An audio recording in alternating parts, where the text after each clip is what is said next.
সমীরকে কি উত্তর দেবে তৃপ্তি বুঝে উঠতে পারছিল না। বারবার বোঝাতে লাগলো, তুমি সুস্থ হয়ে যাও, আরও ভালোভাবে সুস্থ হও, কাজে ফিরে যাও, তখন আস্তে আস্তে ধীরে ধীরে বাড়িতে বলবো। আর বাড়িতে বললে তো তারাও আরও দুশ্চিন্তা করবে।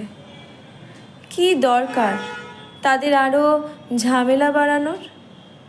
সমীর বলল, এ মাসে টাকাটা তুমি বাড়িতে পাঠাওনি? দেখি কাকার কাছে ফোন করে টাকাটা পাঠিয়ে দেব। তৃপ্তি বলল, এত তাড়াহুড়ো কিসের? মাত্র তুমি সুস্থ হয়ে ফিরে এসেছো, আর কয়েকদিন যাক, তারপরে তুমি আস্তে আস্তে পাঠিয়ে দিও। সমীর কথা শোনে না। বাড়িতে কল দিতে সে একটি ধাক্কা খেলো। সবাই নাম্বার ওপাশ থেকে ব্লক করে রেখেছে। সমীর বলল, তৃপ্তি, আমার নাম্বারটা ব্লক করা কেন? সবাই কি নতুন নাম্বার নিয়েছে? তৃপ্তি কি করবে বুঝে উঠতে পারছিল না। মাত্র একটি ধাক্কা থেকে সমীর উঠেছে। এখন কী সব বলা উচিত হবে তার মাথায় কিছুই আসছিল না। সন্ধ্যার দিকে ডাক্তারকে কল করে সবটা জানালো তৃপ্তি। শেষমেশ সমীরের বন্ধু, যিনি ওর চিকিৎসা করেছিল, সেই ডাক্তার বাসায় আসলো। সমীরকে সবটা আস্তে আস্তে করে বুঝিয়ে বলল। সমীর যেন নিজের কানকেই বিশ্বাস করতে পারছে না। এটা কি করে সম্ভব? নিজের আপন মা, নিজের আপন ভাই তার সাথে কেন এমনটি করলো? সমীরের মাথায় কিছুই আসছে না। ডাক্তার পরামর্শ দিলেন সমীরকে নিয়ে যেন তৃপ্তি আর নূপুর কোথাও থেকে ঘুরে আসে। দেশের ভেতরে বা দেশের বাইরে যে কোনো জায়গায় গেলেই হবে। সমীরকে তৃপ্তি অনেক বোঝালো।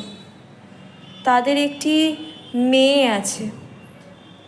সমীর নিজেকে গুছিয়ে নিয়ে কাজে ফিরে গেল সুস্থ হয়ে। কিন্তু তার কথাগুলো হজম হলো না। কাজের ভিতর ডুবে তার কেবল তৃপ্তির কথাগুলো মাথায় ঘুরপাক খাচ্ছে। ও পোস্ট অফিসের কাকার নম্বরে কল করতেই কাকা কলটি রিসিভ করে বলে ওঠে, কী ব্যাপার সমীরবাবু, এতদিন পর মনে পড়ল? সমীর গম্ভীর হয়ে বলল, তৃপ্তির মুখে যা শুনলাম সব কি সত্যি কাকা?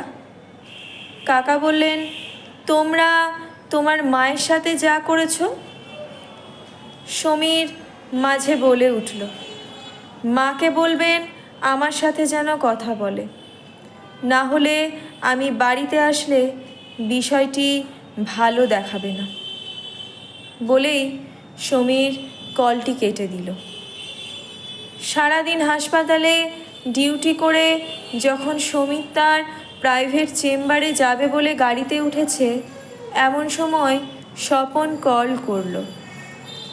সমীর রিসিভ করতেই স্বপন গড়গড়িয়ে উচ্চ গলায় বলা শুরু করল, দেখো, যা হয়েছে আমার সামনেই হয়েছে। মা আর তোমাকে দেখতে চায় না। মা খুব ভেবেচিন্তে সিদ্ধান্ত নিয়েছেন। সমীর বেশ রেগে বলল, কি হয়েছিল?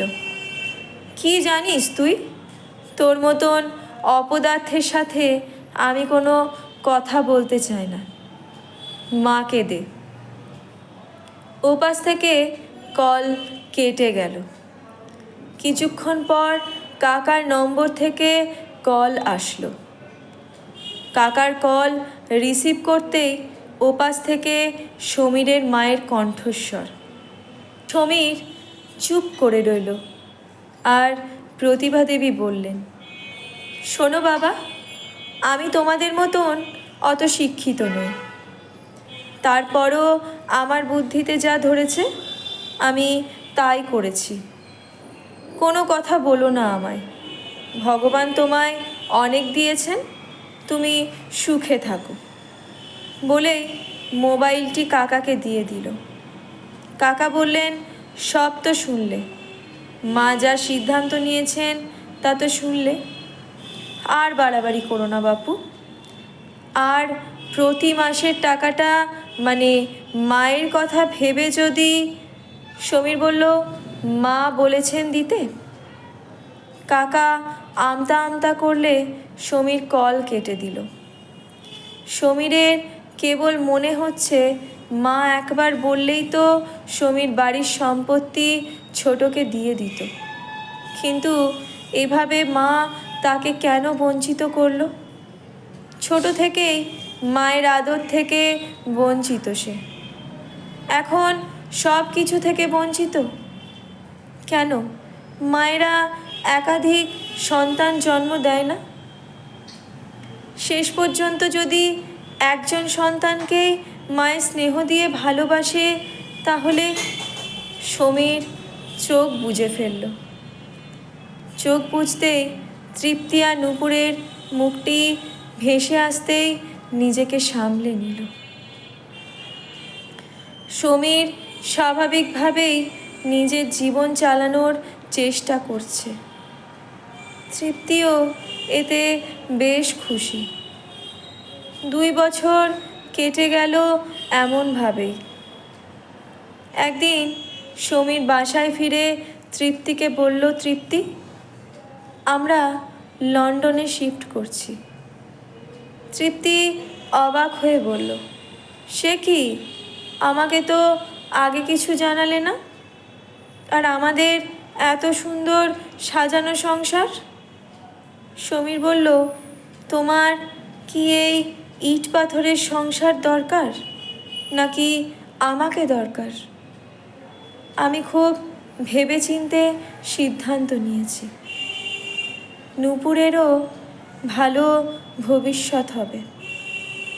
ফ্ল্যাটটি আমার বন্ধু দীপ নেবে, সব ব্যবস্থা হয়ে গিয়েছে। হাতে মাত্র 2 মাস সময়, সব গুছিয়ে নাও। তৃপ্তি চুপ করে থাকে।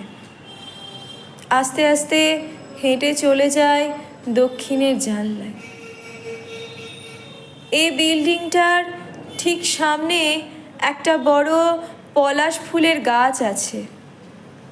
প্রতিটি বসন্তে অসংখ্য ফুল ফোটে এই গাছে। বিল্ডিং বানানোর সময় গাছটি কেটে ফেলতে চেষ্টা করেছিল। সমীর অনেক অনুরোধ করে গাছটি রাখে। সমীরের মায়ের প্রিয় পলাশ ফুল। সমীর একদিন বলেছিল, আমার মায়ের প্রিয় বলতে কিছুই নেই, শুধু মাঝে মাঝে মা বলে উঠতেন, পলাশ ফুল আমার খুব প্রিয় ফুল রে, কি ভালো লাগে দেখতে বল। সেদিন থেকে সমীরেরও প্রিয় ফুল পলাশ। গাছটি তো কাটতে দেয়নি, বরং মেন গেটের পাশে গাছের সাথে ঝুলিয়ে দিল একটা ছোট্ট ডাক বাক্স। সবটাই সমীরের ছেলে মানুষই। সে কল্পনা করত, হয়তো কোনো একদিন সাইকেলের শব্দ করে চিঠি নিয়ে আসবে এক ডাক পিয়ন, ঠিক আগের মতন ডাক বাক্সে ফেলবে কারো জন্য তার কাঙ্ক্ষিত চিঠি। এই 2 বছরে তৃপ্তি কখনোই ডাক বাক্সে চিঠি পড়ে থাকতে দেখেনি। কে জানে, হয়তোবা কোনো একদিন কেউ হাতে লিখে চিঠি পাঠাবে। তবে অনলাইনের যুগে এসব ধারণা করাও অসম্ভব। এসব ভাবতে ভাবতে জানলা থেকে ফিরে আসে তৃপ্তি। আর এখন অনেক কাজ তার গোছানো সংসার এলোমেলো হয়ে যাচ্ছে। তারপরও যেহেতু সে সমীরকে খুব ভালোবাসার জন্য হলেও তার স্বপ্নগুলোকে আবার নতুন করে সাজাতে হবে। ঠিক 2 মাস পর সমীর দাঁড়িয়ে আছে পলাশ গাছের নিচে। না, এখনও বসন্তকাল শুরু হয়নি। পলাশ ফুলের কোনো চিহ্ন নেই। তবুও পলকহীনভাবে তাকিয়ে আছে সমীর। তার হাতে একটি সাদা খামে একটি চিঠি। তার চোখজোড়া ভেজা। কিছুক্ষণ পর ভেজা চোখে সমীর চিঠিটি ডাকবক্সের ভেতর গলিয়ে দেয়। চিঠিটি ছিল খুব সাধারণ। তাতে লেখা ছিল, প্রিয় মা, কেমন আছো তুমি? তোমাকে খুব মনে পড়ে। ইতি, তোমার অধম সন্তান। বিমানে ওঠার আগেও সমীর চারপাশে একবার তাকিয়ে দেখে নেয়, যেন কেউ তার জন্য এখনো অপেক্ষা করছে। 3 মাস পর সমীরদের আগের বিল্ডিংয়ের পলাশ ফুলের গাছটি ফুলে ফুলে ভরে উঠল। অজস্র পলাশ ফুল টুপটাপ করে ঝরে পড়তে লাগলো ছোট ডাকবক্সের উপর। হঠাৎ সাইকেল চালিয়ে এক ডাক পিয়ন এসে দাঁড়ালো মেন গেটের সামনে। থলি থেকে একটা সাদা খামের মাঝে একটি চিঠি বের করে ডাকবক্সের ভেতর ঢুকিয়ে সে অন্য গন্তব্যের দিকে যাত্রা শুরু করলো। চিঠিটি ছিল একজন মায়ের লেখা। তাতে লেখা ছিল, প্রিয় খোকা, কেমন আছো তুমি? তোমায় যে খুব মনে পড়ে। ইতি, তোমার অধম মা। বাইরে অনেক শোরগোল। নানা ধরনের যানবাহনের আওয়াজ শোনা যাচ্ছে। ডাকবাক্সে 2টো চিঠি পাশাপাশি। বসন্তের দক্ষিণা হাওয়া আর পলাশ ফুলের স্নিগ্ধ সৌন্দর্যে চারপাশ বিমোহিত। ঠিক এই সময় লন্ডনের একটি রুমে সমীর শুনছে দর্পণ কবিরের বসন্ত নয় অবহেলা কবিতাটি। গ্রামোফোনে বেজে যাচ্ছে কবিতা। বসন্ত নয়, আমার দরজায় প্রথম কড়া নেড়েছিল অবহেলা। ভেবেছিলাম অনেকগুলো বর্ষা শেষে শরতের উষ্ণতা মিশিয়ে এলো বুঝি বসন্ত।